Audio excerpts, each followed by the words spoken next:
नमस्कार, जय Hind. Dear netizens, आज मैं फिर आपके सामने आया हूं और एक वीडियो बनाने के लिए। और आज का वीडियो बहुत मजेदार है, आप लोग जरूर लास्ट तक देखिए। आज का जो टॉपिक है, दूध का दूध और पानी का पानी। हमारा जो रिपोर्टर है, ऑनेस्ट रिपोर्टर, उसका हर वीडियो में यही ज्यादातर डायलॉग होता है, हर मामला का दूध और पानी का पानी होना चाहिए।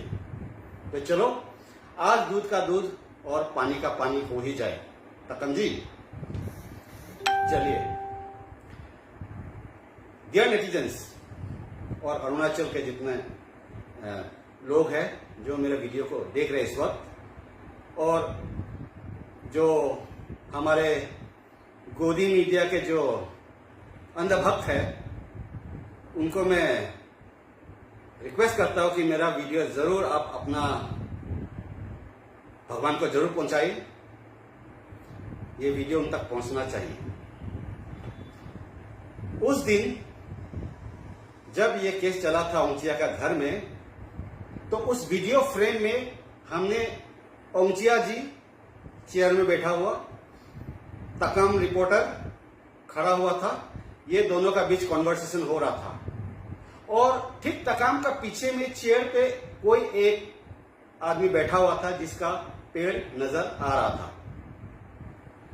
तो जहां तक हमें पता है, हमें जहां तक पता है कि उस दिन ओंचिया का घर में तकम रिपोर्टर, उसके बॉडीगार्ड, पीएसओ, 2 कैमरामैन गए थे, 4 आदमी। हमें तो ऐसा लगा था भी, मतलब उसका हिसाब से 4 आदमी ही गया था। 2 कैमरामैन था, एक पीएसओ था, एक वो खुद था। हमने सोचा था कि शायद वो पीएसओ वो चेयर में बैठा हुआ, क्योंकि उसे शक्ल नहीं दिखाई दे रहा था ना, उसका सिर्फ पाँव नजर आता था। तो हमने सोचा पीएसओ होगा, वह बैठा होगा और 2 कैमरामैन अपना वो फिल्मिंग कर रहा होगा, और तकम जी उनसे वो सॉल्व कर रहा था अपना मैटर। लेकिन एक बहुत मजेदार बात पता चला है नेटिजन्स, आप लोग जरूर मेरा बात को ध्यान से गौर कीजिए और सुनिए। उस दिन तकम द रिपोर्टर, ऑनेस्ट रिपोर्टर, उसके साथ पीएसओ, उसका 2 कैमरामैन, ये लोग तो थे ही। उसका अलावा उनके साथ 3 बंदे गए थे, 3 बंदा। वो 3 बंदा, तकम जी आप बताएंगे वो 3 बंदा कौन है? फिलहाल तो मैं बताने वाला हूं। आप उस दिन जब आपके साथ 3 बंदा गया था, उस 3 बंदा को किस लिए उसके घर लेके गए थे आप? उनका तो कुछ वजह होगा ले जाने का। अगर वजह था तो उनको आपने वीडियो का सामने में क्यों नहीं लाया, या उनका बारे में क्यों नहीं बताया कि ये 3 बंदा क्यों आया है? आपका तो एक पर्सनल इशू था ना ये ओंचिया का साथ में, इसका कमेंट को लेके, वही आप दोनों सॉल्व करना था। उससे माफी मांगना था आपको, जो उसने माफी भी मांगा। वो 3 बंदा कौन था जिसको आप लेके गया था? अगर इतना इंपॉर्टेंट था तभी तो आप लेके गए होंगे। अगर लेके गए तो उनको क्यों नहीं लाया, या उनका बारे में क्यों आपने नहीं बताया? अगर नहीं बताया तो क्यों नहीं बताया? ये तो एक तो मिस्ट्री है ना। कहते हैं ना तकाम जी, ऑनेस्ट रिपोर्टर, बिना आग का धुआं नहीं निकलता कहीं भी। जहां आग होगा वहीं धुआं निकलेगा। और हम भी ऐसे है ना, जब मेरा पीछे आपका अंधभक्त लग ही गया तो मेरा भी राइट बनता है कि मैं भी रूट तक पहुंचूं कि मामला क्या है, ये 15 लाख का मामला क्या है? क्या वाकई इसने लिया या वाकई इसने नहीं लिया? ओंचिया जी ने ऐसे ही उसका पर ब्लेम दिया या उसमें कुछ सच्चाई था? तकाम जी का कहने का हिसाब तो सबसे ऑनेस्ट रिपोर्टर है इंडिया का, इंडिया के अरुणाचल का। और उसका ऑनेस्टी ऐसा है कि मतलब वो किसी का बच्चे के हाथ के ऊपर कसम भी खा सकता है, इतना ऑनेस्ट है। आज उसका ऑनेस्टी का परख होगा। वो 3 क्वेश्चन मार्क बंदा कौन था? बोलते हैं ना, अभी मैंने बताया बिना आग का धुआं नहीं निकलता, और जब आप एक छोटा सा इश्यू को लेके, छोटा सा इश्यू था आपके लिए, तो जब आपने किया ही नहीं तो जाना ही नहीं था, कुछ तो था, तभी तो आप उसके घर में गया यही इश्यू लेके। जब आप उसका पास गया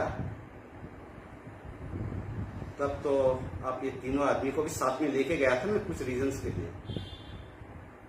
अभी वो रीजंस धीरे धीरे पर्दे खुलेंगे और आपको आना पड़ेगा मीडिया के सामने उसका क्लेरिफिकेशन देने के लिए। वो 3 मिसिंग पर्सन, सॉरी, वो 3 अनआइडेंटिफाइड पर्सन क्वेश्चन मार्क वाला बंदा कौन था, उनको क्यों भी नहीं लाया आप कैमरा के सामने? अगर नहीं लाया तो लाया क्यों था उनको? तब हमने सोचा something must be fishy, something must be fishy. लेकिन बात कुछ और भी हो सकता है, सिर्फ फिशी नहीं, शायद पूरा तालाब में ही सड़ा हुआ तालाब ही है। ये मेरा अपना व्यू है। अब आते हैं मुद्दे पे। तखम जी, आप तो ऑनेस्ट है ना, तो आपने उस दिन जब औंचिया जी के घर में गए थे, वो 3 बंदा आप लेके गए थे ना, और ऐसा 3 बंदा कोई आम आदमी लेके नहीं जा सकते कि मामूली रिपोर्टर ऐसा आदमी उनके साथ कभी नहीं ले जा सकता है किसी के घर में अपना पर्सनल ग्रज को मिटाने के लिए। वो 3 बंदा में से एक कौन? गवर्नमेंट ऑफिसर था ना, कोई बड़ा वाला, फॉरेस्ट डिपार्टमेंट का,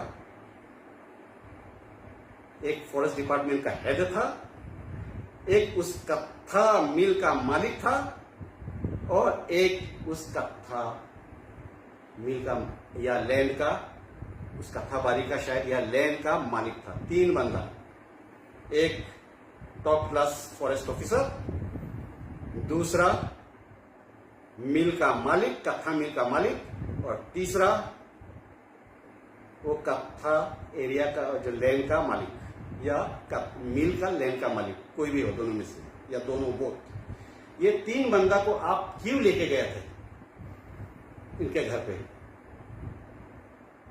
और एक गवर्नमेंट ऑफिसर कैसे राजी हुआ आपके साथ जाने के लिए, आपके पर्सनल ग्रज के लिए? ये 3 बंदा क्यों आया? वही केस रिलेटेड है ना, तो ये 3 आदमी को क्यों लाया आप? जब लाया तो आपने उनको वीडियो के सामने क्यों नहीं लाया? क्लियरिफाई क्यों नहीं किया कि इन तीनों को क्यों लाया गया और ये क्यों आए वहां? और मैं भी पूछना चाहता हूं, एक जो गवर्नमेंट ऑफिसर, बड़ा वाला ऑफिसर जो वहां गए थे, वो एक रिपोर्टर के साथ कैसे वहां पहुंच गए? एक रिपोर्टर के साथ जो कत्था मिल का मालिक, फॉरेस्ट का ऑफिसर, और जो कत्था का लैंड का मालिक, एक रिपोर्टर के साथ एक छोटा इश्यू के लिए उसके घर चला जाते हैं, और इनके बारे में बिल्कुल कुछ नहीं बताया आपको, उसको छुपा के रखा आपने।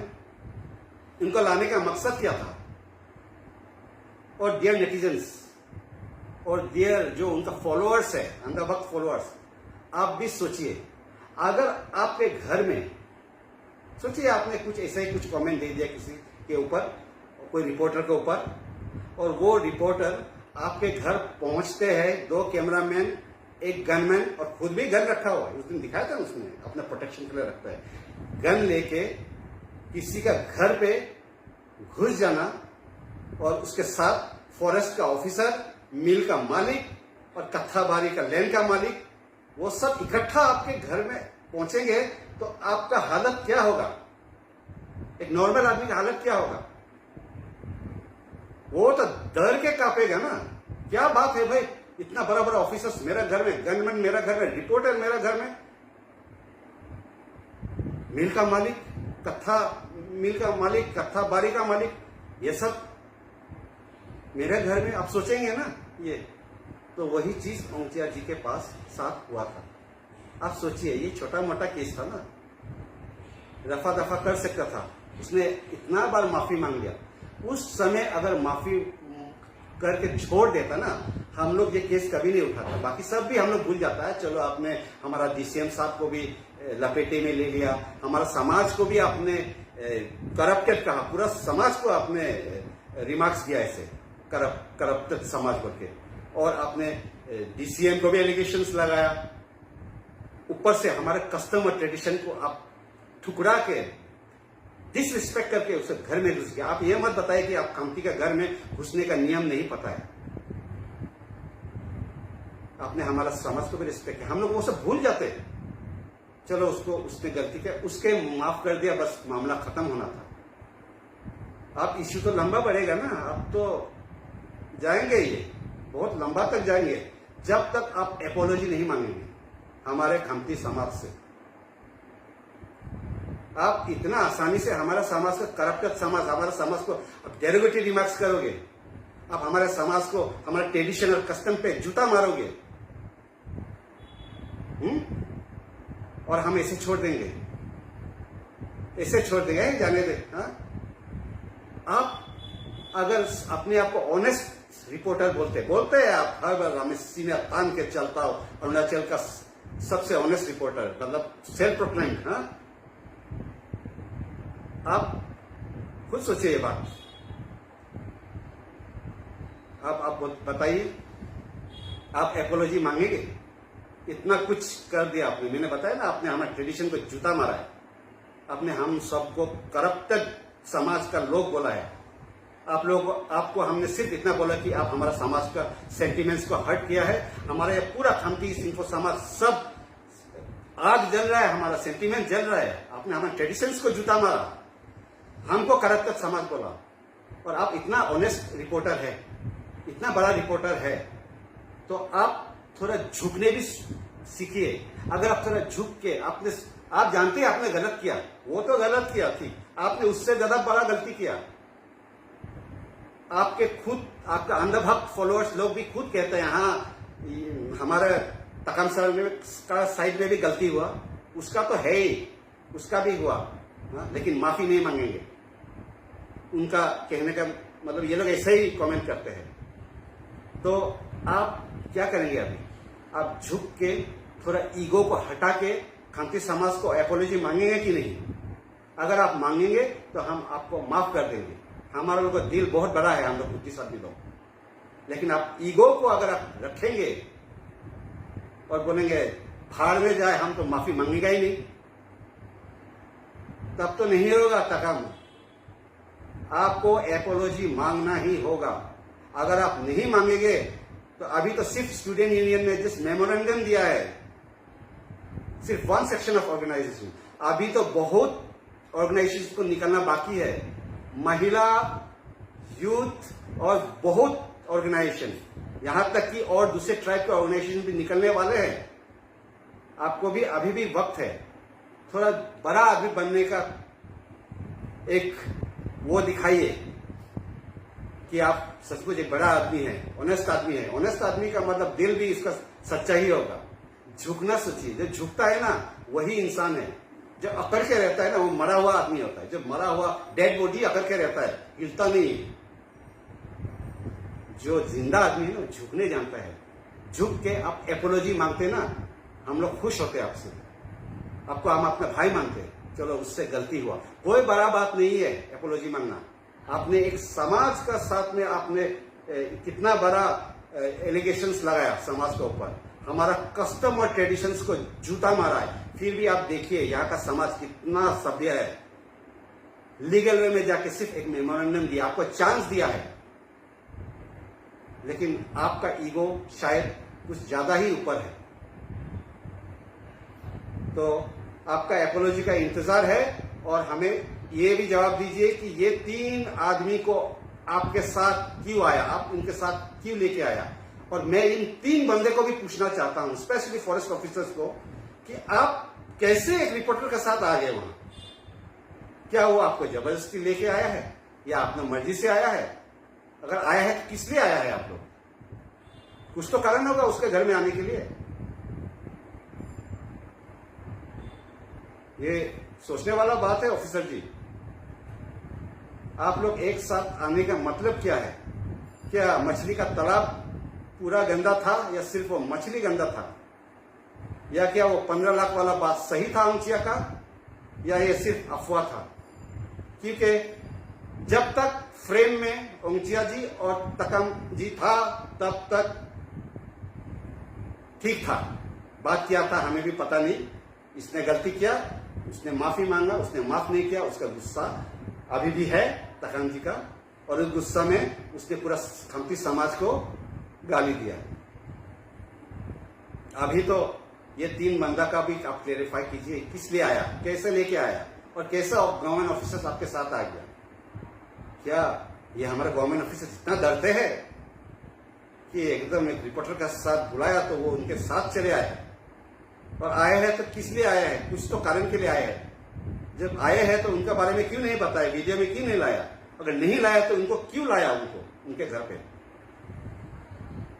अभी तो आप एक फॉरेस्ट ऑफिसर, एक गवर्नमेंट सर्विस के उसके सर्विस के ऊपर भी आप सवाल उठा रहे हैं, उसको भी एक तरफ से आप खतरे में डाल रहे हैं।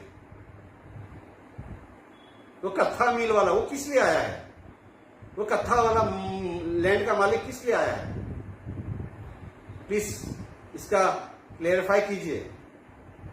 और ईगो को थोड़ा, जैसे घर का हम लोग घर का अंदर जब घुसते ना जूता बाहर के रखते हैं ना, जूता बाहर रखना मतलब अपने ईगो को बाहर रख के घुसना होता है। तो वैसे ही आप अपने ईगो को अपने चप्पल की तरह खमती घर का बाहर में रखिए, अपने ईगो को थोड़ा झुकना सीखिए और एपोलॉजी मांगिए खमती समाज से, हम आपको माफ करेंगे। शायद, मैं तो कौन हूं बोलने वाला, शायद हमारा समाज लोग माफ करेंगे। इनका भी थोड़ा क्लियरफाई कीजिए, इन तीनों का, रहस्यमय आदमी लोग का। ये लोग आया, वीडियो में भी नहीं आया, एकदम गुमशुदा जैसा आया चला गया, किसी को पता ही नहीं चला। और बोलता है ना तखन जी, जब किसी आदमी हर्ट होता है ना, हम भी हर्ट हुआ है सेंटीमेंट, हम भी खमती लड़का है। मेरे को पर्सनली गाली दिया जिससे आ गया, मेरा समाज को, मेरा माँ, मेरा बाप, मेरा सारा भाई बहन को गाली दिया, करप्टेड समाज को, मेरा ट्रेडिशंस को जूता माराया। यार हाँ, खा लेगा खामती लोग, जूता पहन के घुसेगा। इंतजार रहेगा आपका जवाब का, आपका एपोलॉजी का। धन्यवाद, थैंक यू, जय हिंद।